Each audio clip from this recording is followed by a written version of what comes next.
sanlibutan na dapat pagningning upang sila'y magabayan.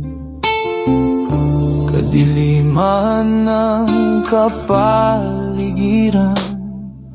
ang munting ilaw ay dapat na mapagmasdan. Pagningin mo ang iyong ilawan upang kadilim ay lumisan. Maging gabay ka ng buong sanlibutan. Akayin mo ang mga taong nasa karimlan. Huwag ka sanang panghinaan at huwag mong hayaan ilawan mo'y maparang munting ilawan. Yes, purihin ang Panginoon. Salamat sa Panginoon na tayo binigyan muli ng pagkakataon upang ating paglingkuran at luwalhatiin ang kanyang pangalan. Sa mapagpalang gabi at mapayapa sa ating pong lahat,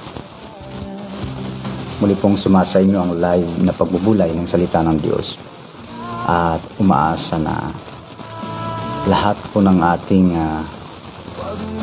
mapapakinggan mula sa programang ito ay pawang katotohanan lamang. Yan po ang ating hangad sapagkat ang salita ng Diyos naman ay katotohanan. Sa makatuwid ay bumabatay lamang po tayo sa kung ano yung nasusulat.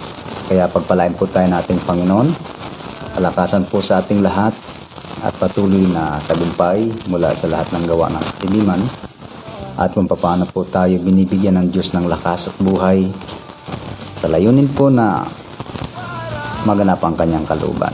Hindi para sayangin, kundi ay para sa kalooban ng Panginoon. At narito po tayo muli. Samahan niyo po sa ating minsan pa at munting talakayan at pagbubulay. Salamat sa Panginoon at laging nandyan siya sa ikabubuti ng bawat isa.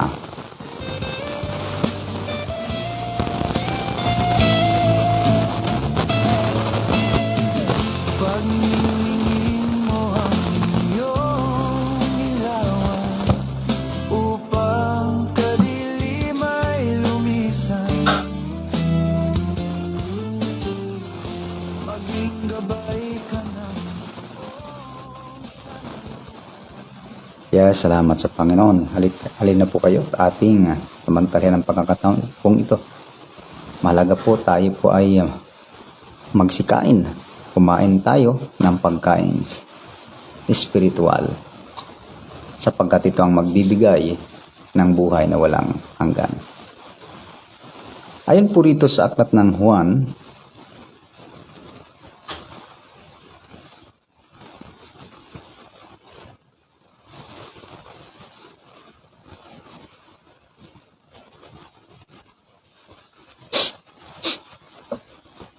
sa 6 verse 26. Sumagot si Jesus, "Totoo ang sinasabi kong ito. Hinahanap ninyo ako, hindi dahil sa mga himalang nakita ninyo, kundi dahil sa nakakain kayo ng tinapay at nabusog. Huwag ang pagkaing nasisira ang inyong pagsikapang kamtan, kundi ang pagkaing hindi nasisira na nagbibigay ng buhay na walang hanggan. Iyan ang ibibigay sa inyo ng anak ng tao, sapagkat ipinapakita ng Diyos Ama na siya ang may ganitong karapatan." Salamat po muli sa Panginoon. Napakagandang pahayag na ito, salitang espiritual. Sinabi rito ng Panginoon,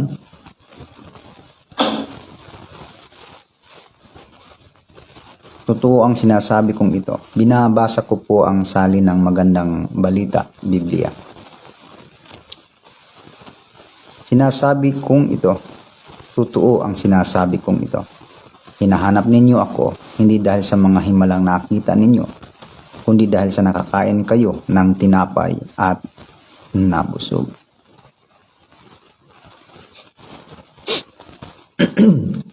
Huwag ang pagkain nasisira ang inyong pagsikapang kamtan, kundi ang pagkain na hindi nasisira na nagbibigay ng buhay na walang hanggan. Iyan ang ibibigay sa inyo ng anak ng tao sapagkat ipinapakita ng Diyos Ama na siya ang may ganitong karapatan. Madalas, ang tao po ang hanap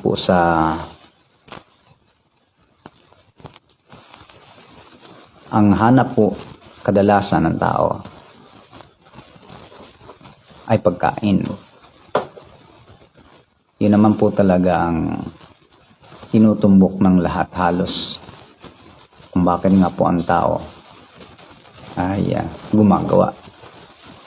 Kadalasan po dyan ay dahil sa pagkain. Ano po? Ngunit ang sabi ng Panginoon ay magsigawa kayo. Hindi dahil sa pagkain na papanis. Pero dito sa magandang balita, huwag ang pagkain nasisira ang inyong pagsikapang kamtan. Yung pagkain na siyang malimit o madalas na hahanapin ng tao o hinahanap ng tao ay nasisira. Ngunit sabi ng Panginoon, kundi ang pagkain hindi nasisira na nagbibigay ng buhay na walang hanggan. Meron siyang pagkain na binabanggit na iba kaysa pagkain na siyang madalas na siyang pagkain na hinahanap ng tao.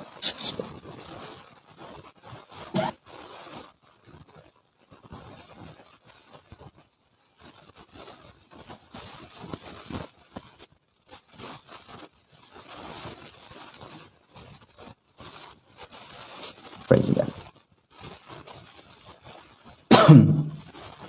Tuloy po tayo. Ayan man. Saway nawa ng Panginoon yung mga hadlang. Ayan po.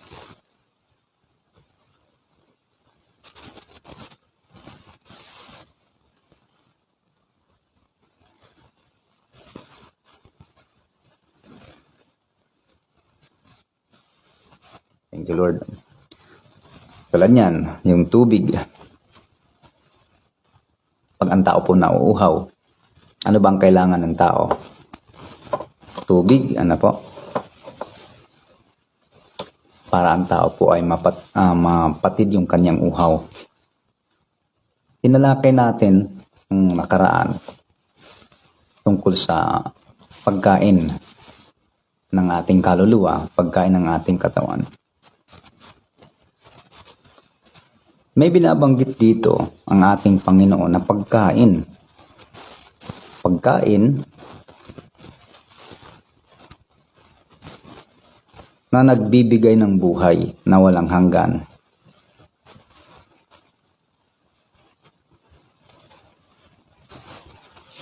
Iyan ang ibibigay sa inyo ng anak ng tao. Kung inyo pong pansinin, mga kapatid, okay, bless you. Kung inyo pong pansinin, mga kapatid, mga kababayan, mga minamahal, pagdating talaga sa pagkain, doon ang tao kadalasan nagpupursige. Dahil nga naman, ang pagkain ay nagbibigay ng lakas at buhay din naman sa katawan natin, physical. Pero hindi siya pangwalang hanggan. Tanggap natin na hindi talaga yung pagkain na madalas na siyang pinagsisikapan, hindi lang ng ilan, kundi ng marami. Yung pagkain na yan, marami nga nagpapatayan na yan dahil sa pagkain. Nagnanakaw at nanglalamang sa kapwa.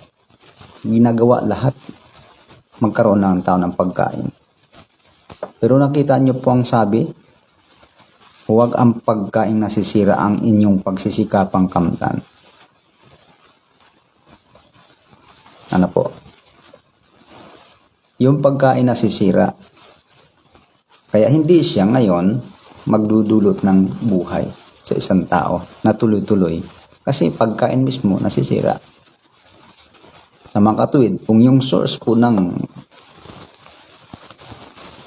buhay ay may kasiraan, natural, yung buhay na dulot ay may hangganan kasi nasisira yung source, yung pagkain. Pero may isang pagkain na hindi siya nasisira. Yun yung pagkain na binabanggit ng ating Panginoon. Ano po? Pag binasa niyo po patuloy dito po sa kanyang mga binanggit, ang sabi rito, sapagkat pinapakita ng Diyos Ama na siya ang may ganitong karapatan.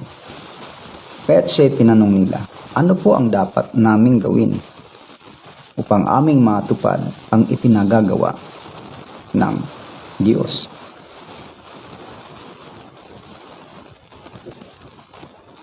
Verse 29, ito ang ipinagagawa sa inyo ng Diyos. Sumampalataya kayo sa sinugo niya. Tugon ni Jesus, ano pong himala ang may papakita ninyo upang sumampalataya kami sa inyo? Ano po ang inyong gagawin? Ang aming mga ninuno ay kumain ng mana o ng mana sa ilang, ayon sa nasusulat. Sila'y binigyan niya ng tinapay na galing sa langit, sabi nila. Sumagot si Jesus, pakatandaan ninyo, hindi si Moises ang nagbibigay sa inyo ng tinapay na galing sa langit. Ang aking Ama ang nagbibigay sa inyo ng tunay na tinapay na galing sa langit. Sapagkat ang tinapay na galing sa Diyos ay ang bumaba mula sa langit at nagbibigay buhay sa sangkatauhan.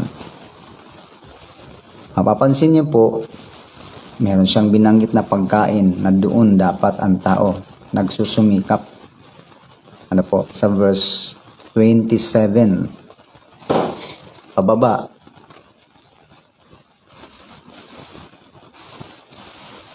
At may nagtanong, ano po daw ang sabi nila? Ano po ang dapat naming gawin upang aming matupad ang ipinagagawa ng Diyos? Yan. Tinanong nila ang Panginoon dahil sa salita ng Panginoon.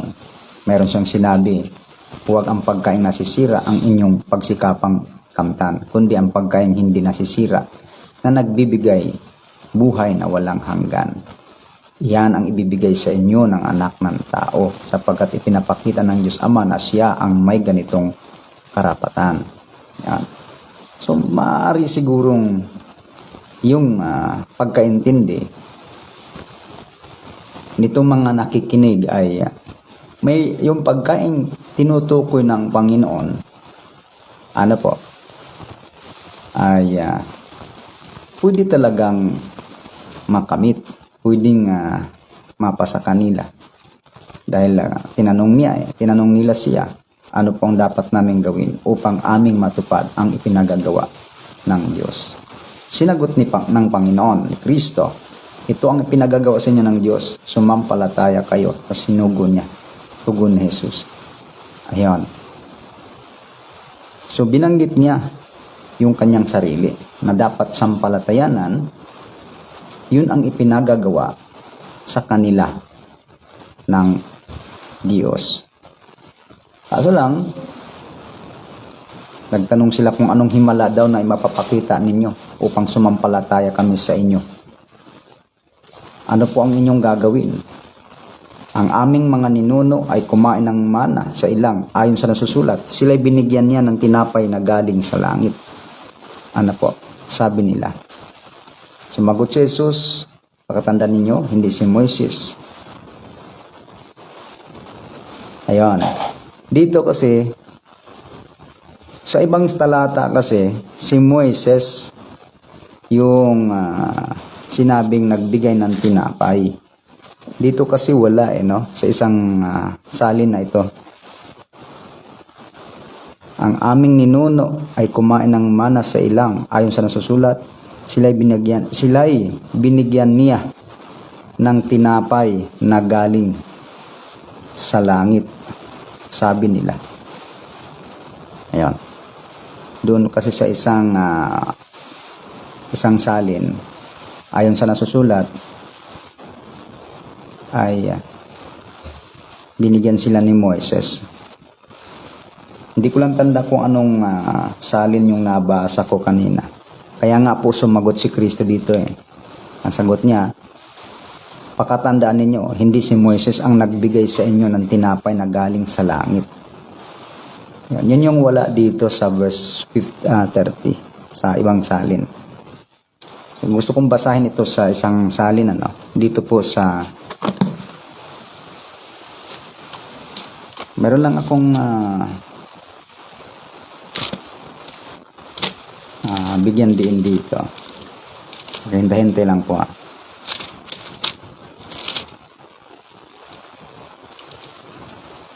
Verse 32.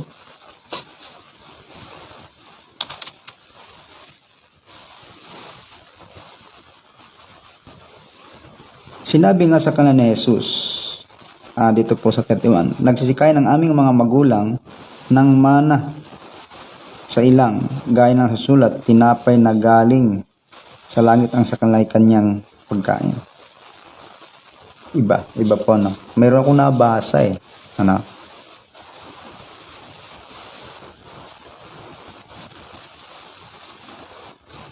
Saglit lang. Hanapin ko pa yung isang talata. Kasi yung sinabi ni Kristo, sinagot siya. Sinagot nila.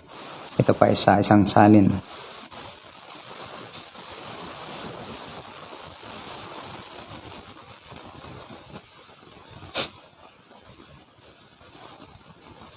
Ito pala. Sa isang salin ng magandang balita, pero iba po ang ayan.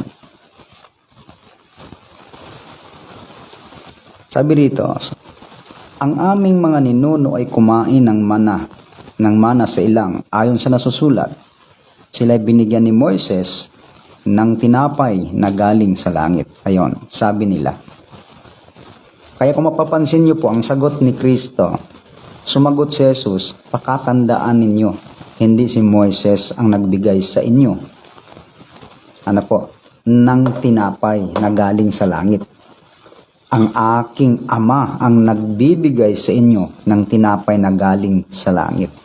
Yan. Yung kinain nilang tinapay sa lumang tipan ay iniisip nila na si Moises ang nagbigay sa kanila. Pero nilinaw ng Panginoon na hindi si Moises, kundi ang ama. Ayan. Sino yung tinapay? Kaya ang tanong ko po ay sino? Ano po? Hindi ano. Sino yung tinapay? Dito po sa pagpapatuloy, sabi rito, dahil ang tinapay na galing sa Diyos ang bumaba mula sa langit at nagbibigay buhay sa sangkatauhan. Sumagot sila, Ginoo, bigyan po ninyo kaming lagi ng tinapay na ito. Sabi ni Jesus, ako ang tinapay na nagbibigay buhay. Ang lumalapit sa akin ay hindi na magugutom kailanman. At ang sumasampalataya sa akin ay hindi na mauuhaw kailanman. Okay. Tingnan nyo ha. Take note po itong verse 35. Dahil tuloy muna natin 36. Ngunit sinasabi ko sa inyo, nakita na ninyo ako, ngunit hindi pa rin kayo sumasampalataya. Lalapit sa akin ang lahat na ibinibigay sa akin ng Ama, at hindi ko itataboy kailanman ang sino mang lumalapit sa akin. Ako'y bumaba mula sa langit, hindi upang gawin ang sarili kong kalooban, kundi ang kalooban niya na nagsugo sa akin. At ito ang kanyang kalooban, ang huwag kong hayaang mapahamak ang kahit sino man sa mga ibinigay niya sa akin, kundi ang buhayan ko siyang muli sa huling araw. Sapagkat ito ang kalooban ng aking Ama, ang lahat na kumilala at sumampalataya sa anak ay magkaroon ng buhay na walang hanggan, at sila ang at sila'y muli kong bubuhayin sa huling araw. Ayan. Nagbubulong-bulungan ang mga Hudyo dahil sa sinabi niyang, ako ang tinapay ng nabubaba mula sa langit. Sinabi nila, hindi ba ito si Jesus na anak ni Jose? Kilala natin ang kanyang ama at ina. Paano niya masasabing ngayong bumaba ako mula sa langit? Kaya't sinabi ni Jesus, tigilan na ninyo ang inyong bulong-bulungan. Walang makalalapit sa akin, malibang akayin siya sa akin ng Ama na nagsugo sa akin, at ang lalapit sa akin ay muli kong bubuhayin sa huling araw. Nasusulat sa aklat ng mga propeta, at silang lahat ay tuturuan ng Diyos. Ang bawat nakikinig sa Ama at natututo sa Kanya ay lalapit sa akin. Hindi ito nangangahulugang may nakakakita na sa Ama. Ang nagmula sa Diyos, ang tanging nakakita sa Ama.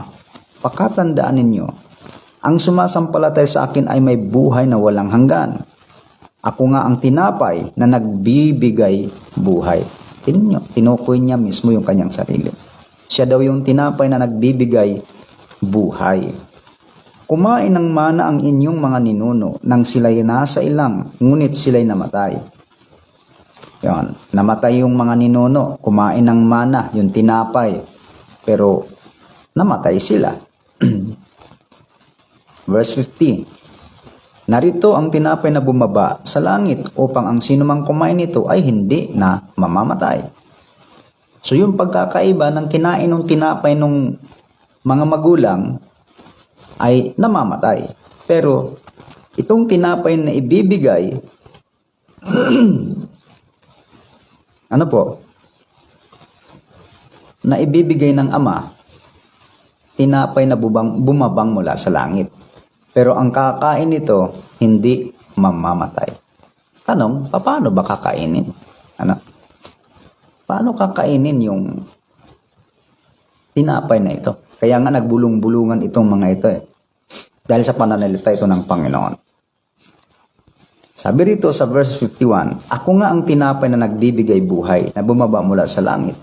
Mabubuhay magpakailanman ang sino mang kumain ng tinapay na ito.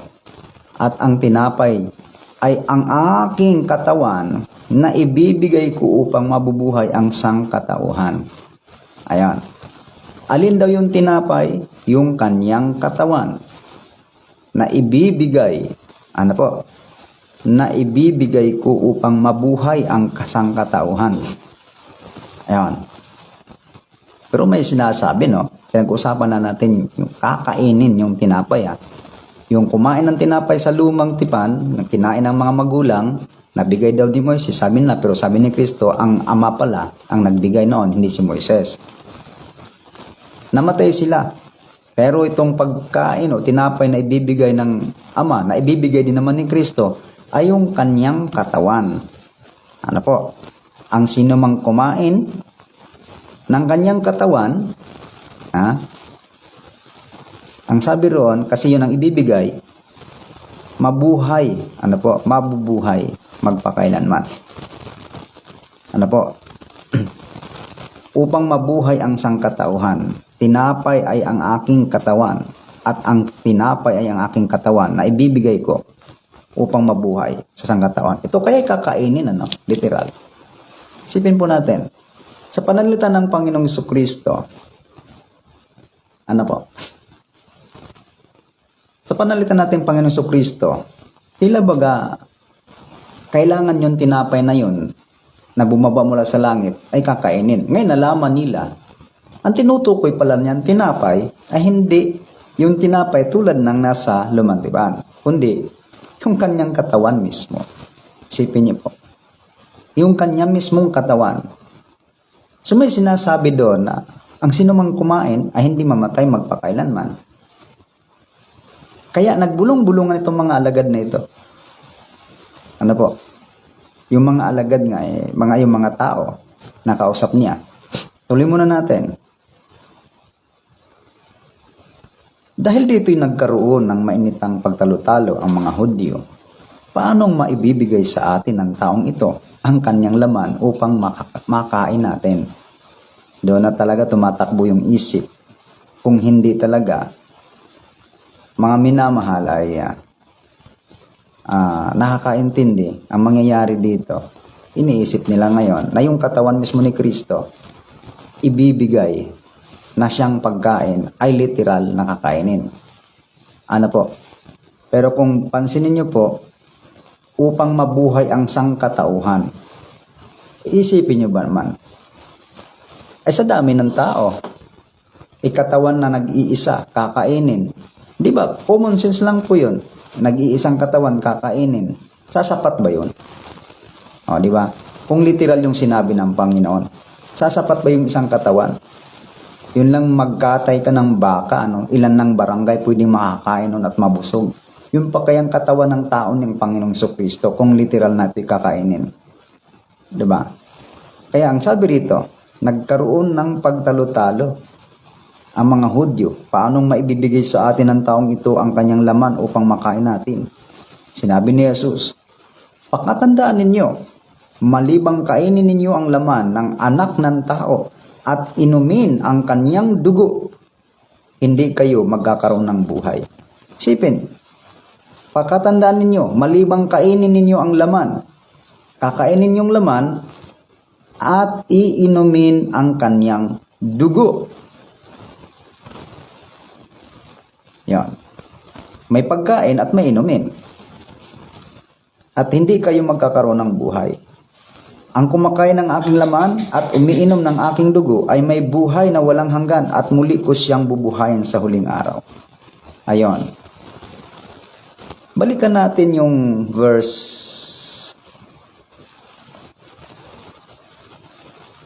35. Diba sabi ko sa inyo kanina, take note yung verse na yon. Kakainin yung kanyang katawan, iinumin yung kanyang dugo. Verse 35. Ano ang paliwanag niya doon? Nandoon din Nandoon yung paliwanag ng Panginoon. Ano po? Doon din sa kanyang salita. Doon din sa kanyang mga sinabi, ang sagot, kung papaanong kakainin ang kanyang katawan at inumin ang kanyang dugo. Sinabi ni Jesus, ako ang tinapay na nagbibigay buhay. Ang lumalapit sa akin ay hindi na magugutom kailanman.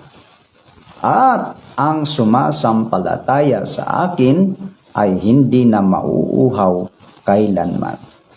Yung binasa natin kanina, kapag kinain ang kanyang laman at inuman ang kanyang dugo, hindi na magugutom at hindi na mauuhaw. Sa madaling salita, ang tinukoy ng Panginoon na pagkain at pag-inom ng kanyang dugo ay ang paglapit, yun yung pagkain. Ano po? Paglapit sa Panginoon, yun yung pagkain ng kanyang katawan. At ang pagsampalataya ay yun ang pag-inom upang hindi na mauuhaw. Ayon. Mapapansin nyo sa sinabi ng Panginoon, yun yung kanyang katawan. upang mabuhay ang sangkatauhan. Dahil ang ating Panginoon ay naging handog para sa kasalanan ng tao. Yung handog na yon, yun yung kanyang katawan.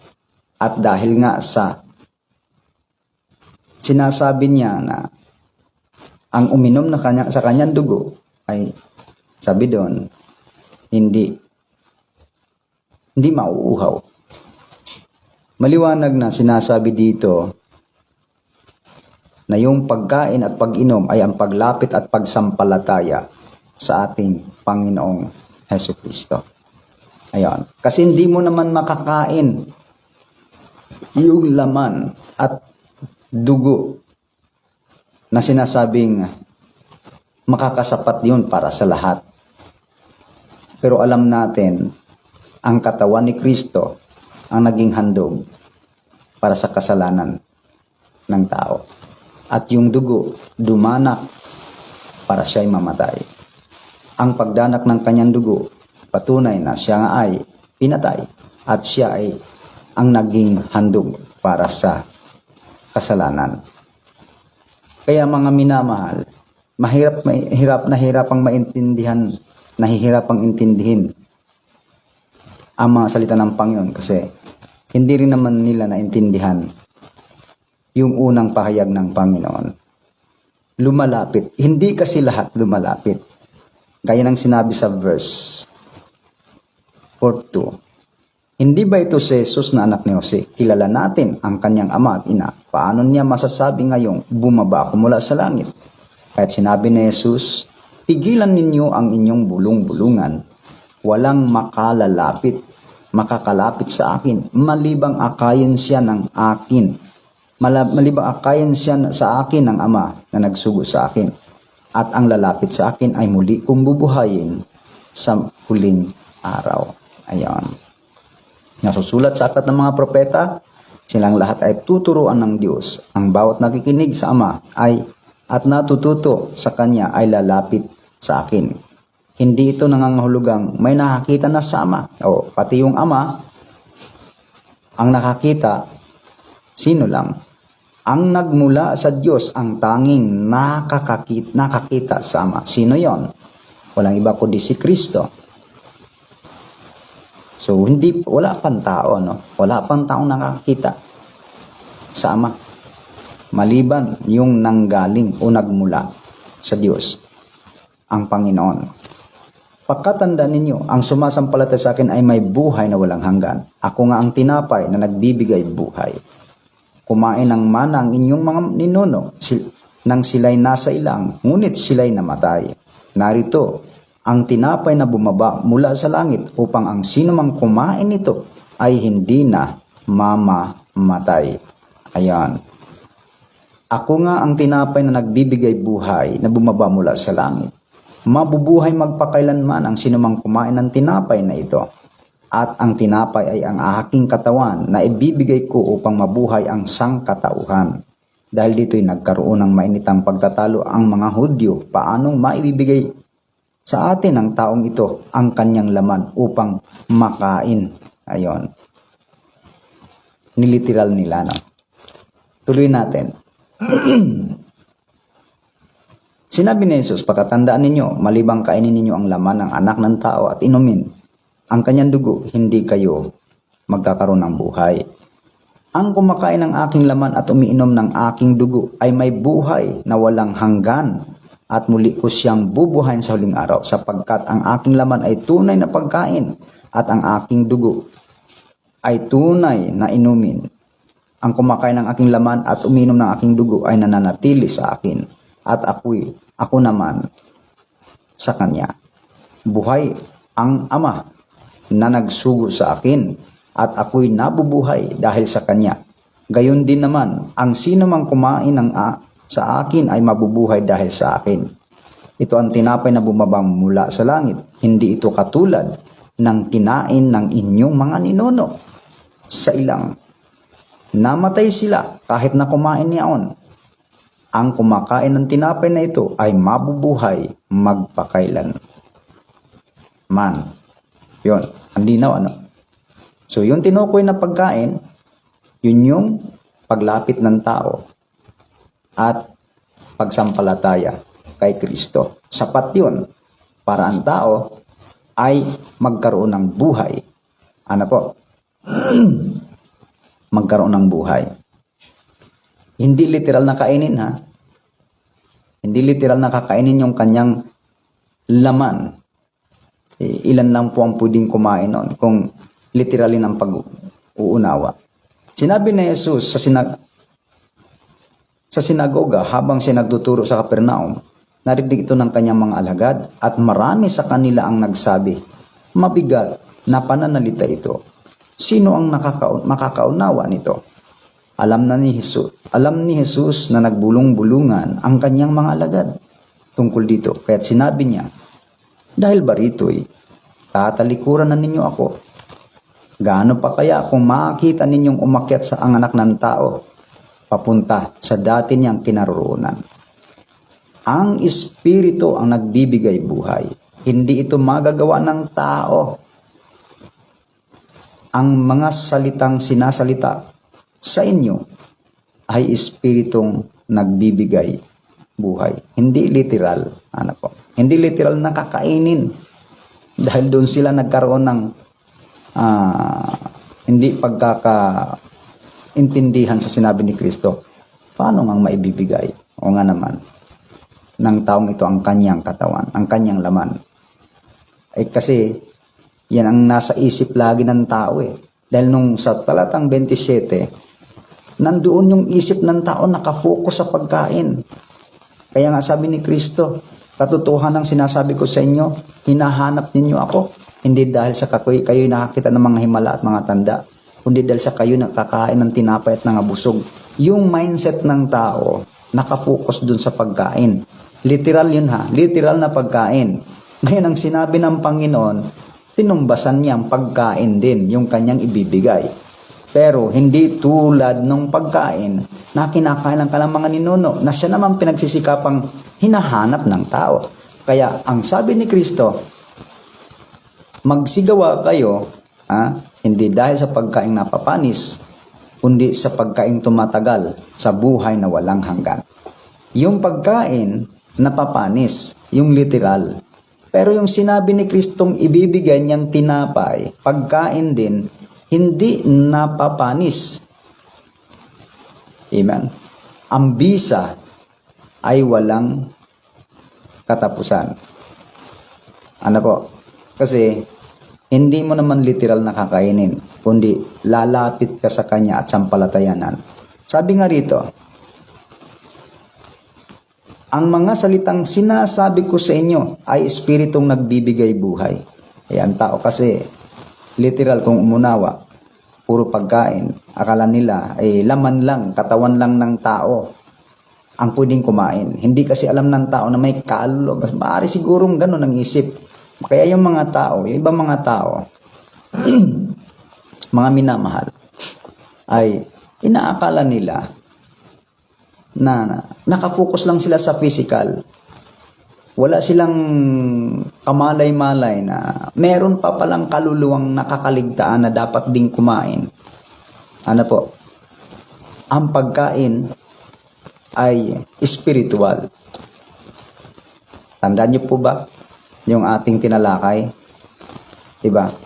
Kung paanong ang ating katawan kumakain sa pamamagitan ng bibig, ay gayon ang ating kaluluwa.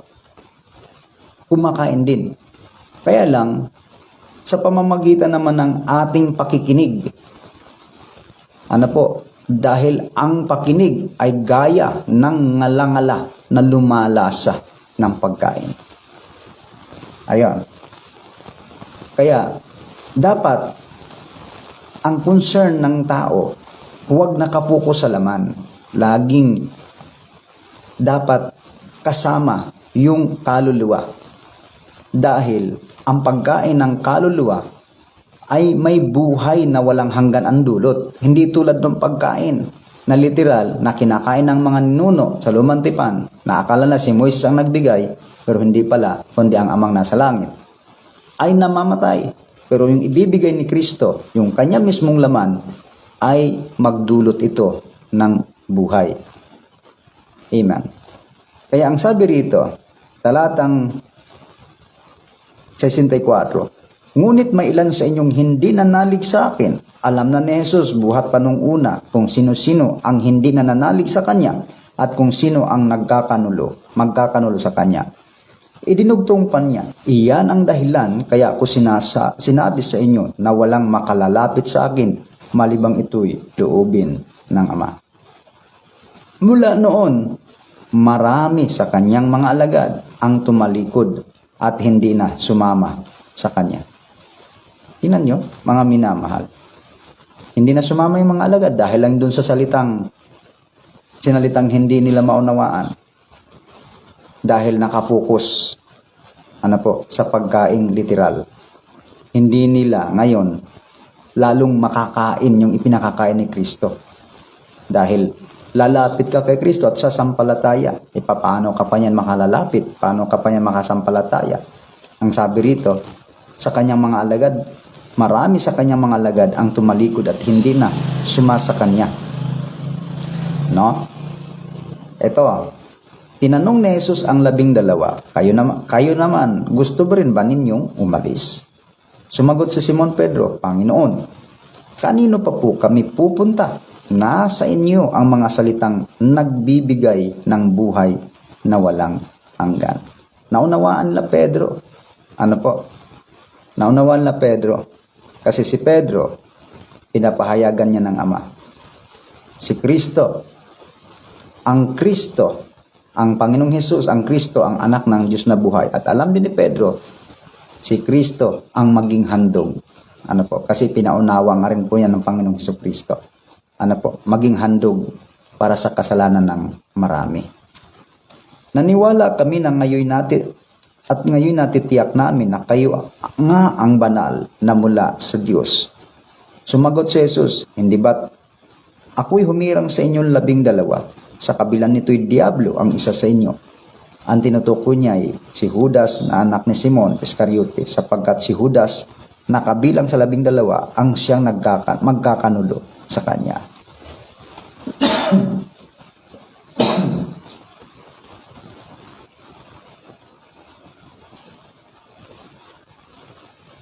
Salamat sa Panginoon.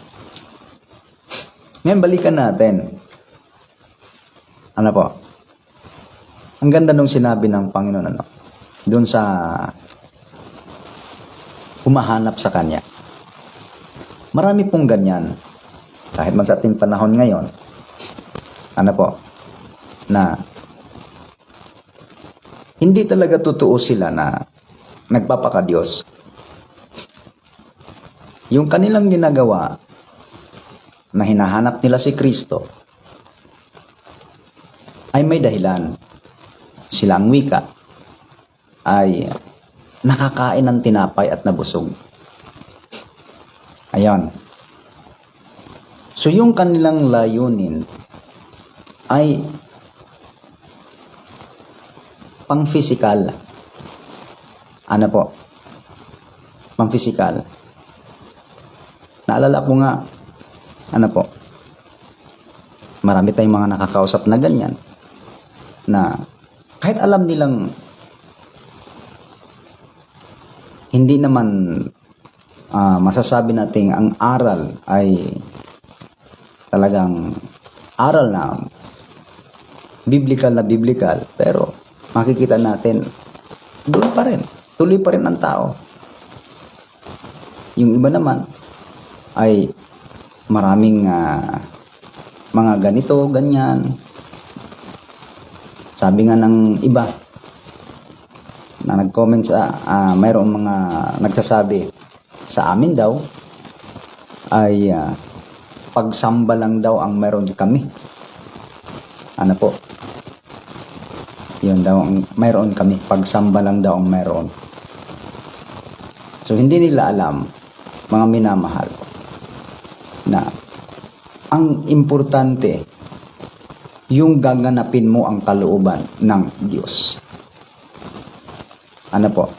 Hindi naman yung may maatinad ka lang o kaya masasabi mong sasama ka sa mga ganyan para tatawagin ka ng Kristiyano or alagad. O sabihin na natin, iba nagpapatawag na born again. Pero, ang tanong, mga minamahal, anong layunin? Anong layunin? Para ba masunod ang kalooban ng Diyos? Kasi ang sabi nga sa aklat ng Juan ang pagkain ko ay ang ganapin ang kalooban ng Diyos at tapusin. Yan ang sabi ng Panginoon. Kaya ang pinakapagkain, kung bakit ang pinaka-purpose natin, kung bakit tayo hinahanap natin ang Panginoon, para tayo ay makakain. Ano po? Para tayo ay magkaroon ng pagkain. Pagkain na hindi literal. Pagkain na nagbibigay ng buhay. Buhay na walang hanggan. Ang pagkain kasing literal napapanis, nasisira. At kahit pa araw-araw kang kumakain, makikita naman natin, wala, nanghihina pa rin. Lumalakas ka ng saglit, lalakas ka kunti, mamaya-maya manghina ka naman pag nagugutom. At ang mapapansin natin, may hangganan. Ano po? At yun ang madalas na hinahanap ng tao. Hindi yung pagkain na nagbibigay buhay. So makikita natin mga kababayan, sabi dito sa aklat ng Juan, sa 4,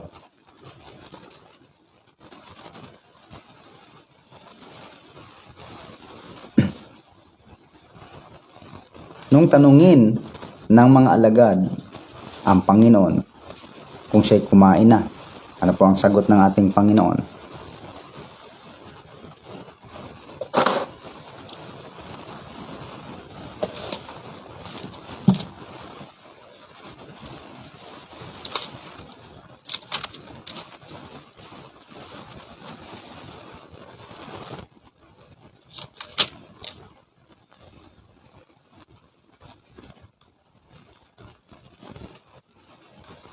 Sa talatang 32, datapot sinabi niya sa kanila, ako'y may pagkaing kakanin na hindi ninyo nalalaman. Tingnan po ha, kahit nga po mga alagad, ay mayroon silang hindi pa rin naintindihan. Dahil ang sabi rito, samantalang ay pinamamanhik sa kanya ng kanyang mga alagad na nangagsasabi, Rabbi o Rabay, kumain ka? Datapot sinabi niya sa kanila, ako'y may pagkain na kakanin na hindi ninyo nalalaman. Mayroon din palang pagkain na kakanin ang Panginoon, hindi rin alam ng mga alagad. Mga alagad na nga po ito Ang mga alagad nga ay nangag sang usapan. May tao kayang nagdala sa kanya ng pagkain. Sinabi sa kanila ni Jesus, ang pagkain ko ay ang aking gawin. Ang kalooban ng sa akin ay nagsugo at tapusin ang kanyang gawa. Ayon. Tingnan nyo.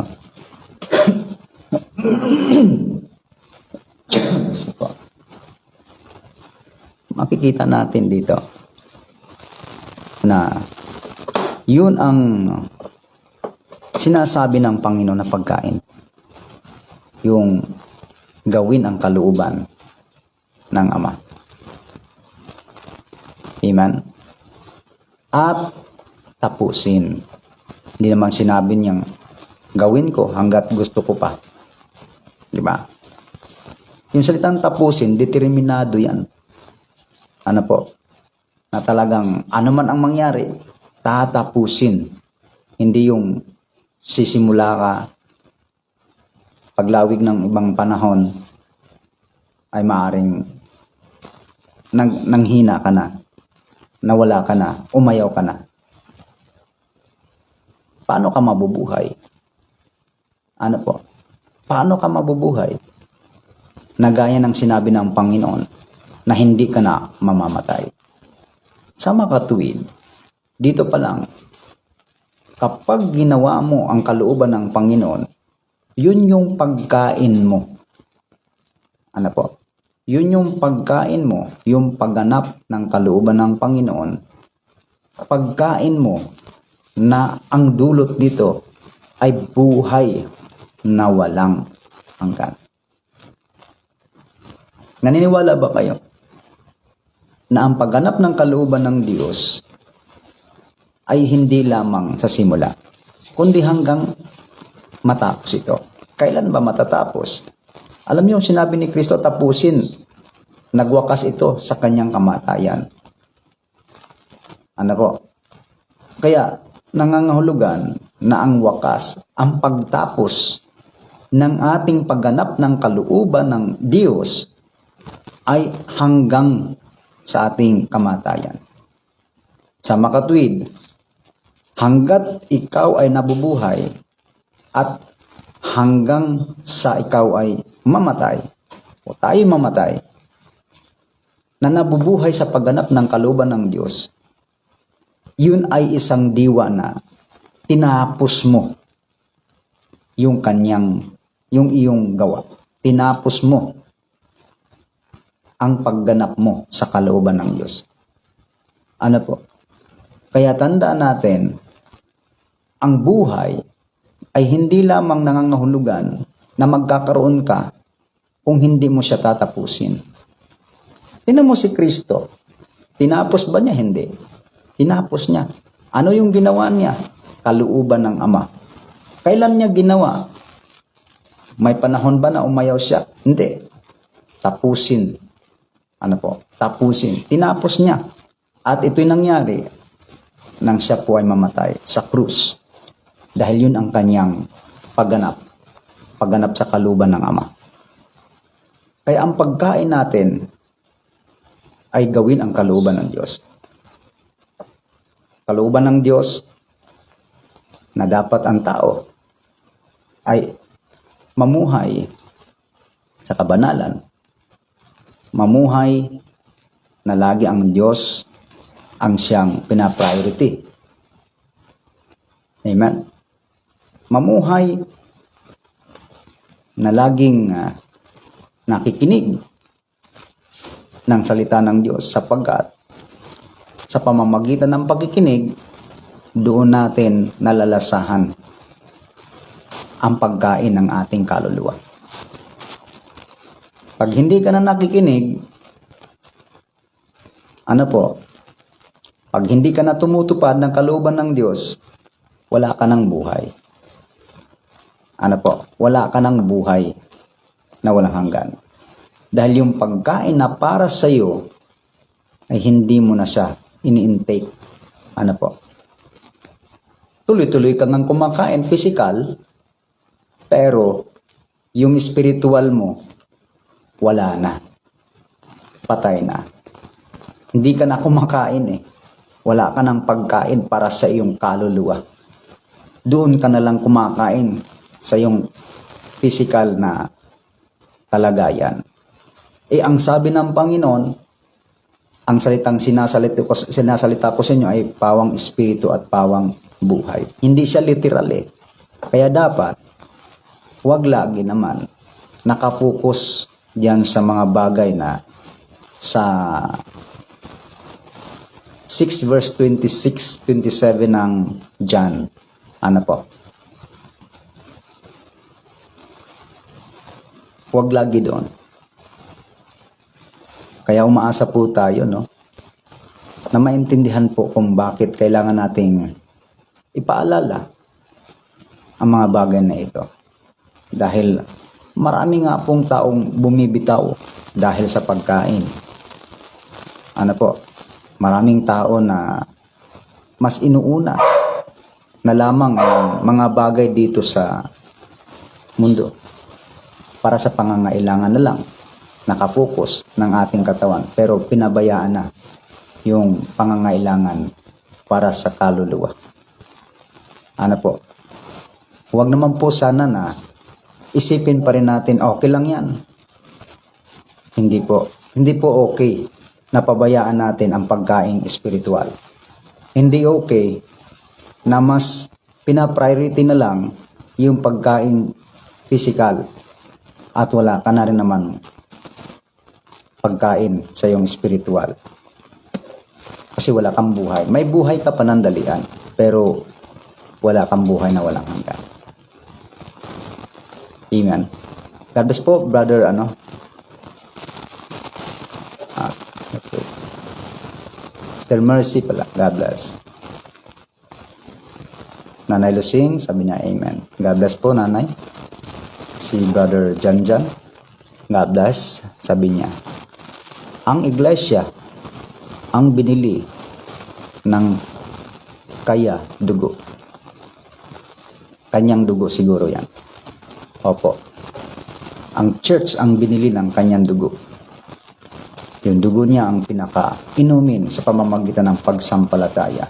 At yung pagkain ng kanyang katawan ay ang paglapit natin sa Panginoon. Dahil ikaw ang dahilan, ako ang dahilan, tayo ang dahilan kung bakit kailangan ibigay niya ang kanyang katawan. Kaya kapag sumampalataya lumapit ka kay Kristo, mapapasayo yung bisa ng kanyang ginawa sa krus ng Kalbaryo. Sabi nga ng iba, lahat daw ng kasalanan ng tao, lahat daw ng kasalanan ng tao ay pinatawad na daw. Sabi nila. Hindi po totoo yun. Doon lang po yun sa lumalapit at sumampalataya kay Kristo.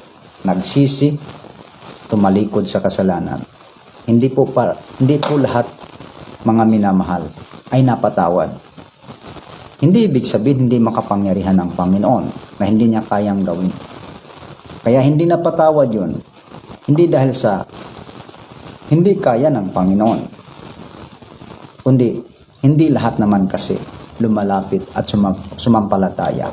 Kaya yung bisa lamang ng dugo at ng kamatayan ng katawan ni Kristo, magkakabisa yon sa mga taong lumalapit at sumasampalataya sa ating Panginoong Hesukristo. At kapag ginawa ng tao yan, natural, sabi ng Panginoon, ginagawa ang kanyang kalooban. Kaya, hindi lang basta pananampalataya, hindi lang basta paglapit sa Panginoon, kundi kaalinsabay ay ang pagsunod ng kanyang banal na kalooban. At ito'y tatapusin natin sa hanggang sa kamatayan, hanggang sa katapusan. Ang wakas ay ang kamatayan natin. O kaya pagdating ni Kristo, kung tayo'y buhay pa, ay nawa, kung gano'n, maratnan tayong buhay, tapos aryan ka, nabubuhay ka, na nananatili ang puso mo, na nandoon sa kalooban ng Panginoon, na sumusunod, nagagala ka, at lagi kang nabubuhay ayon sa kanyang kalooban. No? May kagalakan, may kasiyahan, may alab. Na makinig ng salita ng Diyos at laging nagnanasa at hinahangad na lugurin at parangalan ang Panginoon. Kahit man nagkukulang, nandun pa rin yung pagnanasa. So hanggat mayroong lakas at hanggat mayroong buhay, patuloy na ating ninanasa. Kung may pagkukulang, hindi na nanatili ang pagkukulang, kundi sa sunod na pagkakataon, malay natin, bigyan pa tayo ng pagkakataon ng Diyos na pahabain pa at bigyan ang buhay, yung pagkukulang ay mapunan sa mga pagkakataong ibibigay ng Diyos. Hindi yung masanay na lang tayo. Ano po? Once kasi ang tao nagkulang, tapos hindi nakapagsisi, hindi nakapagre-repent. Kadalasan po sa ganyan, pag hindi niyan nakaugalian na po yan, simula lang maaaring makakaramdam yan ng kalungkutan. Pero pag tumagal na, pag nasanay na, mukhang hindi na. At baka wala na rin po yung pakiramdam na may takot pa na mawalay sa Diyos. May takot pang maparusahan, may takot pang magkakaroon ng tinatawag na lakad na hiwalay sa Panginoon. Mga minamahal, salamat po sa Diyos. Salamat po sa Panginoon. At yan po ang aking maibabahagi muna sa gabing ito. Tungkol po doon sa ating kinapit na karaan. Dinugtungan lang po natin.